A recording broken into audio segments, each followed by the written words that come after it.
Okay. All right. I think we're on, but I'm just We double checking. are. It says on my Yes. screen we're streaming on Facebook. Yay! This time it's gonna work. Oh, wait a minute. I'm hitting record. Yes. Awesome. This way we won't lose it this time. That's right. Well, welcome everyone to Military Mondays. Sorry that this is not at 8 a.m. We actually did it at 8 a.m. and technology didn't cooperate with us. So we are redoing this. But thanks for joining Military Mondays. For those who do not know who I am retired Major Brenda Sanchez, and I am the co founder of Life's Real Currency with my husband, Michael Sanchez. And I do these Military Mondays every Monday morning at 8 a.m. Mountain Time, normally. We really did do it at 8 a.m. today. And I want to educate you on military life and bring you veteran business owners or people who are connected to the military. My guest today, I'm super excited about. Allie is a military brat. So if you are if you are a veteran, the spouse of a veteran, or maybe you're a military brat, I would love to have a conversation with you and maybe have you on my Military Mondays. So without further ado, though, I want to get to Allie because Allie is a badass. And I absolutely love her. I met Allie, I think we figured out about 8 years ago, 7 or 8 Yeah. years ago, when she was the managing director of eWomen Network. So you can kind of get an idea. She's definitely a badass. And she currently works in the construction industry, which is very much a man's world. And let's face it, I was in the military and that's a man's world. So I thought it'd be very appropriate to have Allie on. She is also the founder of Girder Skirts. And so, with that, thank you so much, Allie, for being on. I really appreciate you and being on today and sharing with my audience. Well, thanks for having me, Brenda. I'm super excited. And yeah, gosh, 7 years, 8 years goes by so fast, doesn't it? It doesn't seem like we've known each other that long. I know. I got thinking about that this morning. I'm like, wow, I've known Allie for a long time. Yeah, time Um, flies when you're having fun, right? yes, exactly. We do have some fun. Yeah. So tell me a little bit about you and being a military brat, about your dad's career and what it was like growing up as the child of a military member. Yeah. So, well, first of all, I wanna squelch the stigma of being a military daughter, because a lot of times we have that old like 1980s movie scenario in our head that, oh, the dad was so strict and mean and under, the girl was under the dad's thumb, or that totally was not the case in my family. My dad lived in the house of hormones. So it was my mom and I had two sisters. There was no boys. So, and I am the middle kid. And so growing up, I was definitely more tomboyish. And so I was the closest thing to a boy my dad could get, I guess. um, so there was that. But growing up in the military, my dad served in the amazing United States Air Force. And he served for 28 years. And so all of my childhood was, I was in the military too with my dad. We moved every 2 to 3 years. Most of our stints were definitely stateside. However, I was super fortunate. My dad got stationed in Hawaii at Hickam Air Force Base Ooh. 2 times. So we got to live in Hawaii 2 different times. It wasn't concurrent duty stations. We went back and forth between Hawaii and California a couple of times. But again, every 2 to 3 years we moved. And but dad was an officer in the military, and he took a lot of pride and responsibility with that position. He was extremely protective of all of his people, his airmen, his sergeants, whatever. He knew every single person's name. He knew their family members' names, and he made sure that he was approachable to where those people underneath him felt like they could come and talk to him about anything and everything. And he was a mentor to many, many of the airmen that were underneath him. Awesome. So, what skills do you think you learned as a military brat that make you successful in business today? Oh, man. I tell you what, the military is a good teacher. It really is. Even if you're not serving, but you're part of the family, those experiences are just irreplaceable. So, as an officer in the military, my parents would host parties. And I think some of the military folks out there understand about the parties and celebrations that are held with, periodically through the military. And so it wasn't just the military, but through church as well. We would host a lot of people over at our house. And so when that happened, us girls had to be on our best behavior. And we had to make sure that we would greet all of the guests, shake their hands, look them in the eye, say their name. These were things that were instilled in me as a little girl. And so that really translated well to business. I'm not afraid to talk to people. I'm not afraid to go, hi, how you doing? My name's Allie. For networking and things like that. So I would definitely say those are some soft skills that being a military brat taught me. And just being courteous, being other focused. My father definitely taught me to be a servant leader. Awesome. So tell us a little bit on our first that didn't get recorded, unfortunately. Tell us a little bit about your dad's career, because you were telling me about his career and how that kind of lent itself to what you do today. Yeah. So my dad joined the Air Force in 1960, and at that time, they helped him go through college. So he attended the University of Kansas and also Kansas State University and got degrees in civil engineering and architecture. And so he was an architect and an engineer, which is kind of weird. Usually it's one or the other. But I definitely got my feet wet in the construction realm because of dad. He also served, for those military members watching right now, I'm sure you guys are familiar with Inspector General. That was my dad. My dad traveled the globe inspecting military bases for construction safety and things like that. Awesome. And so moving every few years, what was that for those that aren't in the military or aren't a military brat and understand the military lifestyle? What is it like moving every couple of years? Well, it's kind of a combination of emotions, right? There's excitement because you're going on a new adventure, but then there's heartbreak because you have to leave your friends that you just made behind, and you don't know if you'll ever see them again, ever talk to them again.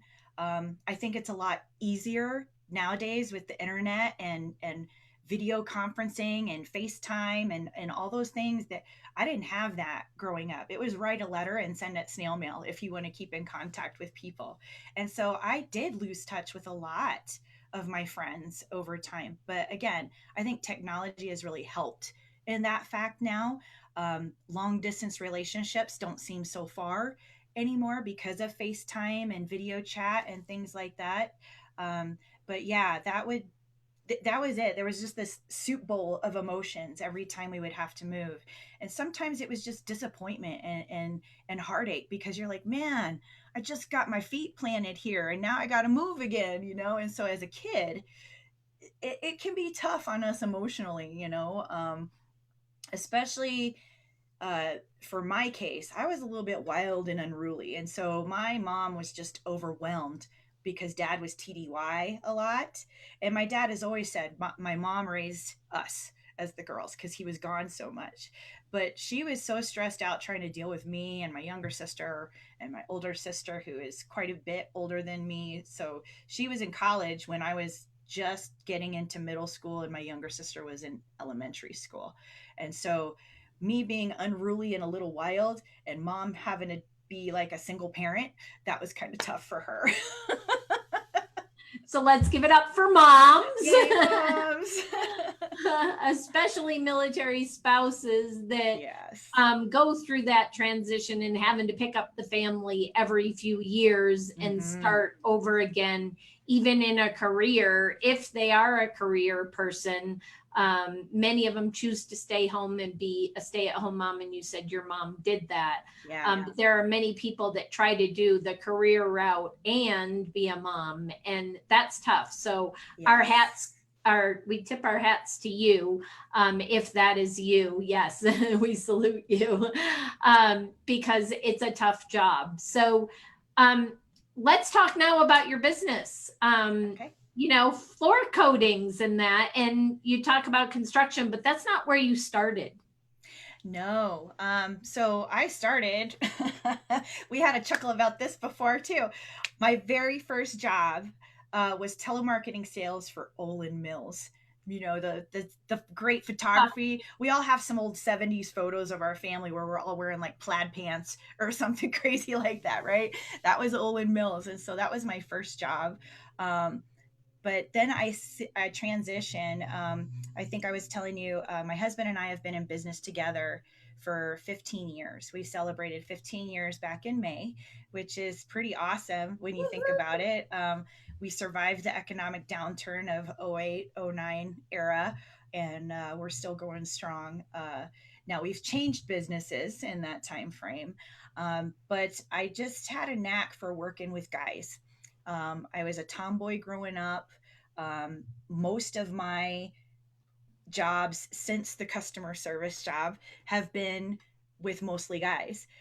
So I had to learn how to communicate effectively with men and also be assertive and not bitchy with men. Which is sometimes hard to do, right? So, so yeah, I've had quite a few jobs, but most of them were customer service and sales, and so that translated nicely along with all the skills, the people skills and interpersonal skills that I learned by watching my dad interact with all of his people. Translated really nicely to where I could run and manage a business well. So. Awesome. You also talked about when we recorded this, well, we thought we recorded it. You talked about that transition, and if you're in the military getting ready to transition out, you talked about three things. You want to share those? Yeah, yeah. So when we started Frontline Floor Coatings, we did have a business partner, and there wasn't a lot of targeted focus for the business. We were just like, well, let's just go get jobs. Let's just go get them, and that didn't work. It just didn't work. We had to have some kind of track to run on. And so if you're in the military and you're considering starting a career outside of the military or becoming an entrepreneur yourself, give yourself a little bit of time before just taking that leap off the cliff. You need to have some things in order.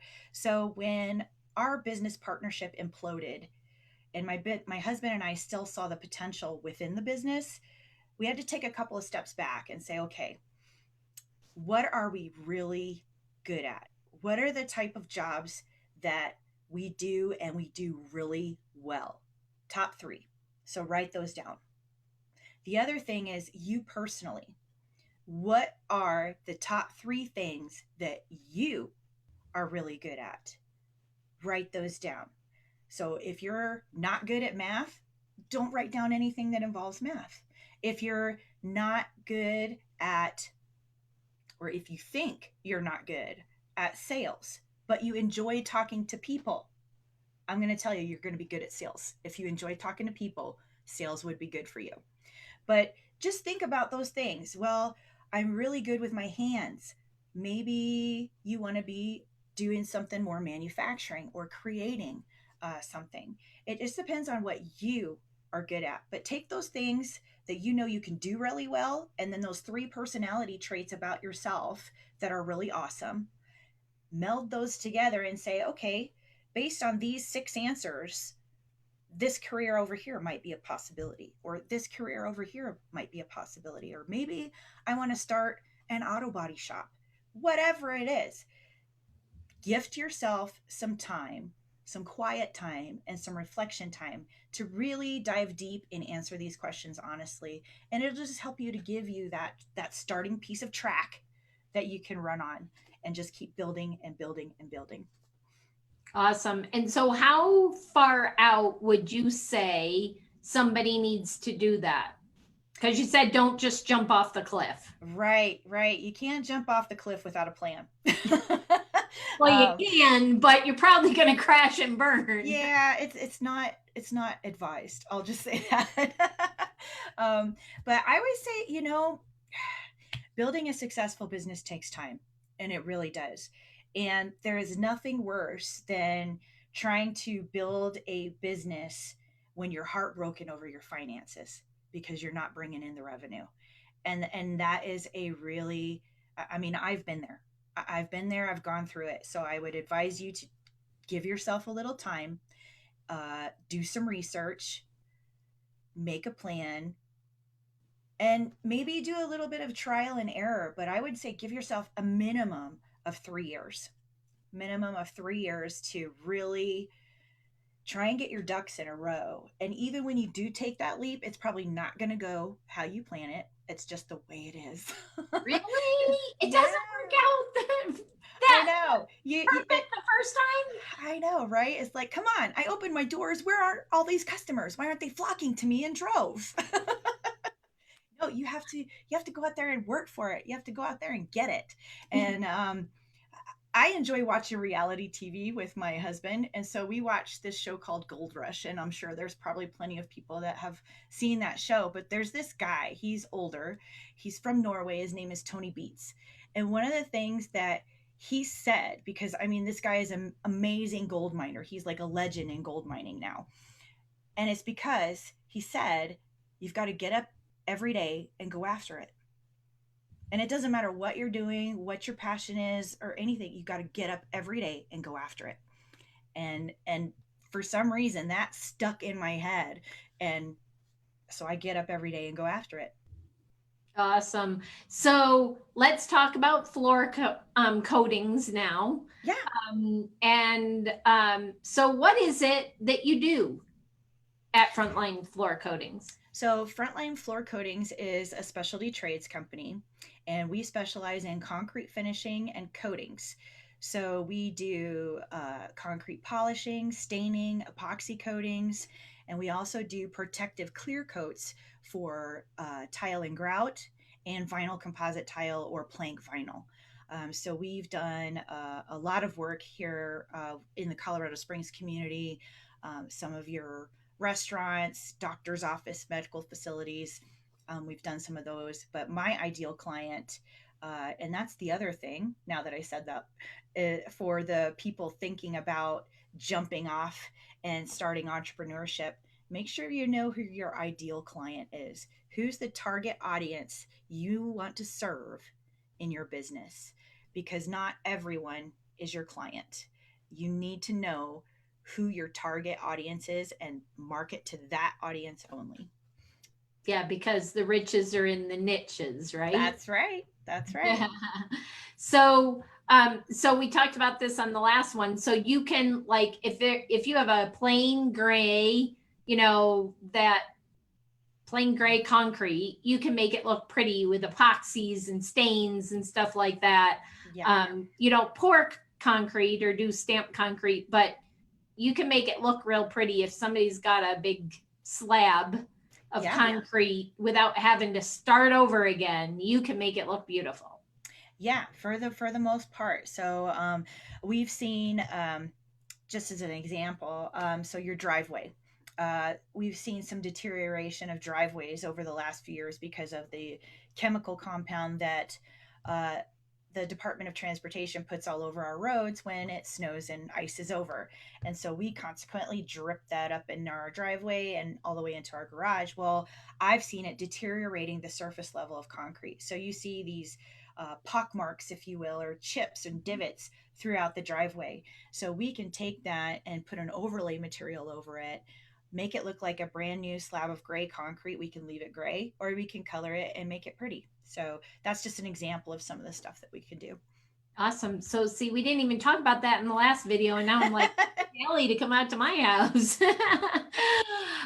So one last thing we want to talk about is Girder Skirts, because you talked about how it's not easy living in a man's world. And so tell us about how Girder Skirts came about and kind of the background behind it, because I love this story. Okay. So, girder skirts was created. For those of you not in construction, a girder is the main horizontal support beam of any structure that all other support beams are tied into. And skirting is also a construction term, but it also implies feminine.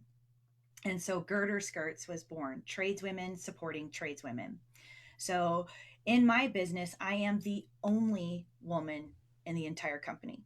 Now we are a small mom and pop shop, but I am the only female. And 9 times out of 10, when I go to do an installation or I'm helping the crew work on a project on the construction site, I am the only female on that construction site, the entire site. I've seen a couple here and there, maybe some drywall ladies or sheetrock ladies, but most of the time, I'm the only chick on the site. And for me, it was a tough realization that as a woman, I need other feminine energy, period. As a woman, you need it. Um, and so I had to kind of figure out on my own how to find other women in the industry and, just to be able to talk to them about challenges we face as being the only girl on the job site, or uh, the stereotype that, oh, I need to carry this for her because she's not strong enough to, that kind of stuff we have to deal with. It's still out there. And so trying to find support and other women who just get it, it was almost impossible for me. Luckily, I found another organization called NAWIC, which is the National Association of Women in Construction. And it's great. I love these ladies to death. I'm actually going to be the president of the local chapter here come October timeframe. So I'm super psyched about that. Great, great organization. But at the same token, most of these women had office positions. And so they don't know the same set of challenges that comes by working out in the field, getting dirty, being exhausted and filthy at the end of the day, working with a bunch of guys. And so Girder Skirts was created because tradeswomen, there's about one female for every 100 men out in the field in the construction industry. Tradeswomen make up less than 1% of the entire construction workforce. So there is a need to help support these women. And not only that, between 2017 and 2018, the number of females in the construction workforce increased by 17.6%. Wow. So just by sheer numbers in the world, women outnumber men. And so the opportunity for women to hold construction jobs, just from a numbers standpoint, is increasing. And so there needs to be support in place for these women to help create a culture shift within the construction industry, but also just to know that they are not alone, that they're not the island out on the construction site. There are other women that give a crap and want to be there for them. And that they can be a woman too. Yeah, Like to have female support, because like you said the last time, I got eyeshadow and lipstick yeah, on. She can be a girly girl too, even though she's in construction. that's right. It's okay to be feminine and still be working Yep. in a man's world. It's totally okay to do that. And that's the other thing, is kind of a stereotype that, if I'm a woman working on a construction site doing a man's work, I'm more butch, or something like that. And it's not the case. You can still be a girly girl and be an electrician, be a plumber, be a concrete finisher like me. Doesn't matter. Or be in the Air Force. Or be in the Because Air Force. we get or the Army or the Marines. I mean, think Yes. about the Marines. You Yes. can be in any branch: Navy, Army, Air Force, Marines, and be a woman, and you are in the minority, just like Allie is in the trades industry. And that was why I wanted to have her on, because it really applies even to the military. So if you are a female serving right now, you are not alone. We are here. You can reach out to Allie. I know she does work more with the trades, but I'm sure she'd be glad to have a conversation with you. And I would too. We'd love to be here to support you. because like we said earlier, a rising tide lifts all ships. And I love we that. want to see everybody be successful. So, Yes. any last words of wisdom or parting advice that you'd like to give the viewers? So I would like to let all the ladies in the military, mil spouses, whatever your place is within the military realm, ladies, you are a badass. And my acronym, because I love acronyms, because A, I'm a military brat, and B, I'm in construction, right? I love acronyms. So badass, benevolent, assured, dedicated, approachable, smart, and strong. That is a true badass. And military ladies, military spouses, you guys are badasses. Woohoo! Thank you, Ellie. I really appreciate you being on, and I really appreciate you taking the time to redo it with me since the first Hey, one didn't I go. got to include badass in there this time. Yes, you did. And rebel. She's definitely a rebel. Yeah. We love it. But thank you again for being on, Ellie. I really appreciate you and your mentorship and your friendship. It means the world to me. For those of you who are watching, thank you so much for tuning in. If you found value in this, please share it with your network, so that we can get the word out. And if you'd like to stay connected with me, I love building relationships. Please go to militarymondays.info. That's militarymondays with an S.info. And that way we can stay connected.